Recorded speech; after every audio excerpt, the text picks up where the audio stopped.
right hand and repeat after me. I, Ben S. Bernanke, I, Ben S. Bernanke, do solemnly swear that I will support and defend the Constitution of the United States that I will support and defend the Constitution of the United States against all enemies, foreign and domestic, against all enemies, foreign and domestic, that I will bear true faith and allegiance to the same, that I will bear true faith and allegiance to the same, that I take this obligation freely, without any mental reservation or purpose of evasion, and that I will well and faithfully discharge the duties of a member and of the chairman of the Board of Governors of the Federal Reserve System. So help me God. So help me God.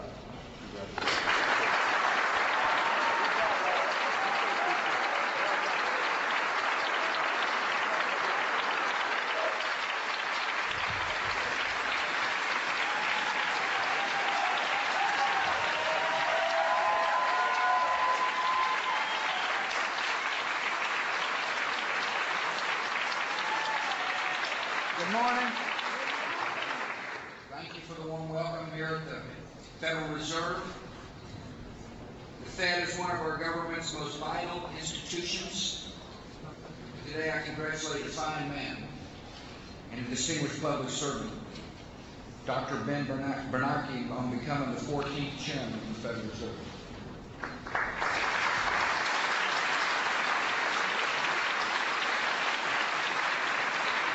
It's good to be with Anna, Ben's wife, Alyssa and Joel, his sister Sharon, and the other members of the Bernanke family. Welcome. Thanks for being here. You probably didn't think your brother was going to amount to much.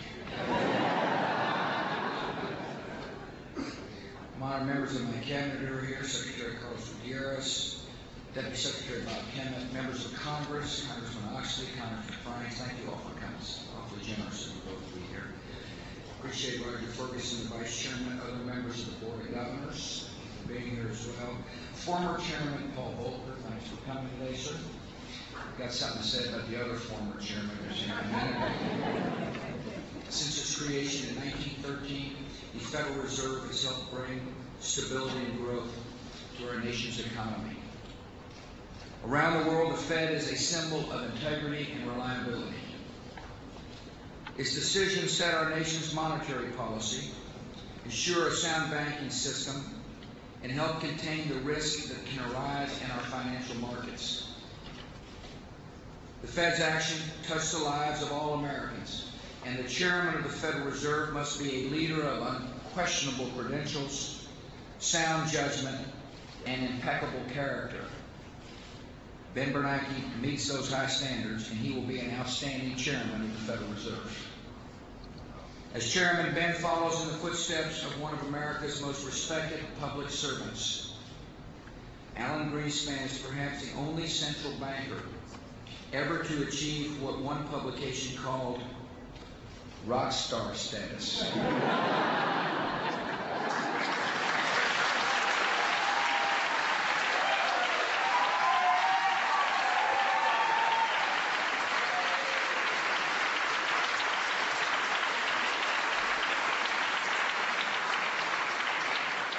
For almost 2 decades, Chairman Greenspan's prudence and wise policies have guided this nation through major economic challenges, have kept inflation in check, and contributed to phenomenal economic growth and a better life for all our citizens. Recently he said, "I have only just realized that I have been on 24-hour call for 18 years. Mr. Chairman, you can rest a little easier and know that a grateful nation thanks you for your extraordinary service."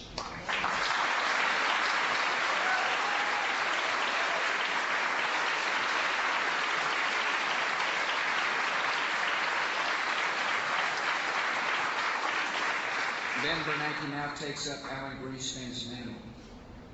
When I announced Ben's nomination last October, economists and leaders across the political spectrum responded positively.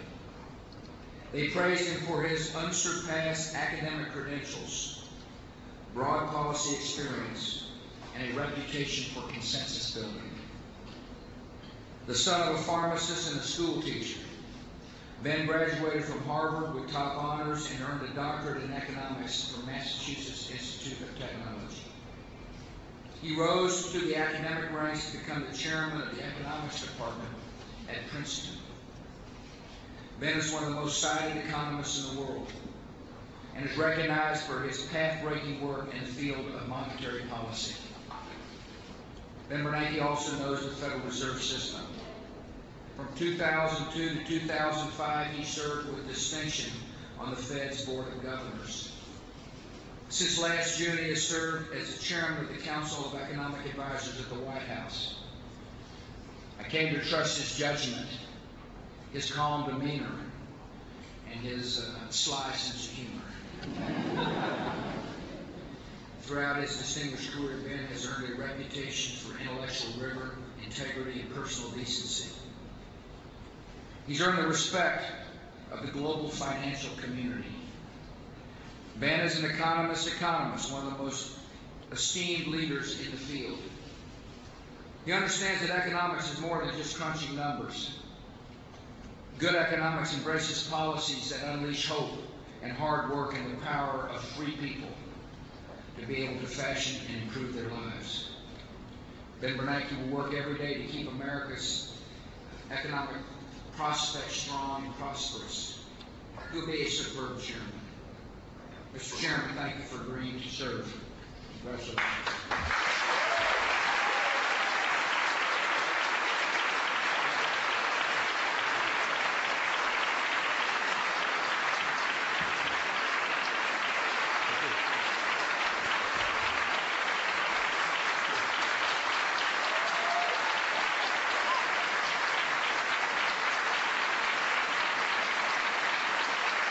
Thank you. Good morning. Good morning. I'd like to begin by thanking President Bush for the confidence he's placed in me and for his attending this ceremony. This is only the third visit of a president to this building.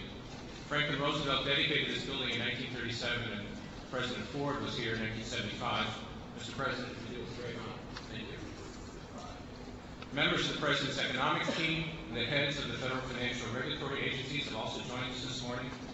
I've greatly enjoyed collaborating with many of you in my time in Washington, and I look forward to working with you in the future. Thank you very much for coming.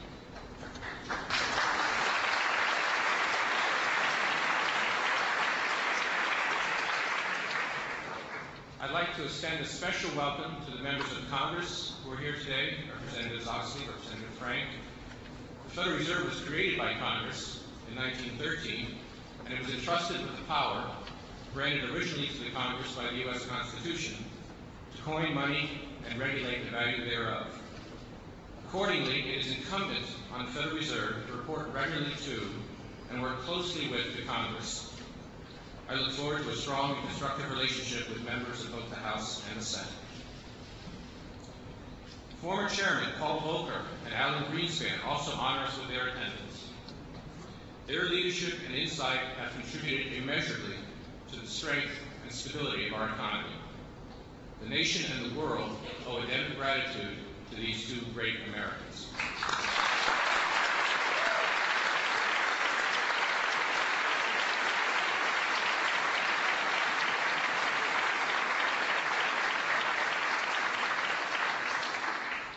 That these distinguished guests have chosen to join us today is a testament to the centrality of this institution in the nation's economic life. Our mission, as set forth by the Congress, is a critical one: to preserve price stability, to foster maximum sustainable growth in output and employment, and to promote a stable and efficient financial system that serves all Americans well and fairly. In his remarks in this building in 1937, President Roosevelt describes our purpose, quote, to gain for all of our people the greatest attainable measure of economic well-being, the largest degree of economic security and stability. As I contemplate taking up the challenge of leading this institution with such weighty responsibilities, I count first on the love and support of my family, my wife Anna, son Joel, and daughter Alyssa, who are here today. I know also that I can rely on the enormous strengths of this institution, excellent leadership on the board and in the reserve banks, and unmatched expertise and experience in the staff. Mr. President, as you probably know, on September 11, 2001, and in the days that followed, Vice Chairman Roger W. Ferguson Jr., who just swore me in, and many members of the Federal Reserve staff here in New York and around the country worked inexhaustibly to ensure the continued functioning and the recovery of the American financial system. This dedication and knowledge demonstrated that day by so many people exemplifies why the Federal Reserve, as an institution, is far more than any single individual. To my board colleagues and to the staff here today, I would like to say thank you. Thank you for your service to your country and your service to the world. I'm very happy to be back among you, and I look forward to working with each of you in the days and the years ahead. I'm confident that together we will meet whatever challenges the future will bring. Thank you very much for coming, and thank you for all your support. Thank you very much.